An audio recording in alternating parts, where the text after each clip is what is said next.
Hey, what's going on guys? B-Flatten here with a brand new video today. Today I'm going to be doing my first Elden Ring video. This is to talk about the weapon that I am using here and just how good it actually is. Now I've been seeing a lot of strength and faith builds out there, so I wanted to talk about something that was dexterity and intelligence based. This is called the MoonVeil. Now the MoonVeil is a katana. It is a one-handed slashing pierce weapon that you can find in a dungeon in this game, which I'll show in very shortly. So the MoonVeil has a ability attached to it where you can do a blood loss buildup. So if you get their bar to increase all the way up to the max for blood loss, you can take out a chunk of their HP. It's exactly like the Uji Katana's ability, but the MoonVeil is a item that scales in two different stats, and it is just generally more powerful than the Uji Katana. So if you look down in the attribute scaling here, it has a scaling of intelligence and dexterity. Now, the base stats for it isn't going to be intelligence as a C and dexterity as C. It was strength in E. The reason why mine is B is because I upgraded it to level 7. At its base stats, though, is going to be a intelligence of C. So you have to upgrade it with somber smithing stones, so make sure to collect those and hang on to those. I have to get a somber smithing stone plus 8 just to upgrade it one more time. Really hard to get, but so worth it. It has another special ability as a art of war that's attached to the weapon just by holding it as well.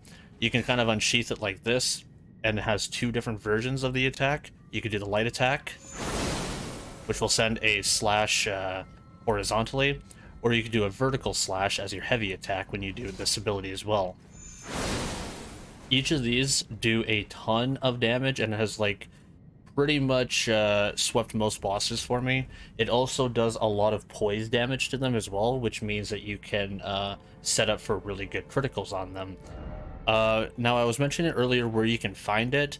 It is an area that you can find in the Limgrave Kalen sort of like border. It's called the Gale Tunnel.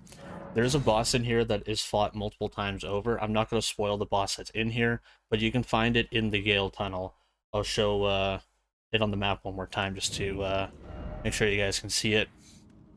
So here's Limgrave, here's Caelid. It's like right in between the middle. It's called the Gale Tunnel. Some other close by areas are the Rear Dale Tunnel entrance, the Shack of the Rotting, Fort Dale North, close to the Sending Gate, underneath the Smoldering Church and the Minor Air Tree that's over here, right in the smack dab middle of the border. I'm not going to spoil the boss though, but it is a boss that is fought multiple times over. It is fairly difficult, so make sure you bring in everything that you have against it. This sword is absolutely worth it, and I think that it should be a mainstay on every dex and intelligence-based character that exists. The last thing that I forgot to mention is that the sword itself requires a 12 strength, 18 dex, and 23 intelligence, so it's kind of mid-tier in terms of level. It's quite worth it. Just to show it off a little bit, here's an enemy over here. We'll do our heavy attack, and he's dead. Their enemy up here. Now you got to keep in mind that this does split damage as well. The split damage is what makes this thing so good. If something is immune to blood loss, you can do magic damage to it. It pierces through, so you can hit multiple enemies at once. You got to keep in mind about your FP counter though, however, because your FP counter will deplete as you use this ability. However, it by itself will also do the blood loss. That's another good thing about the sword.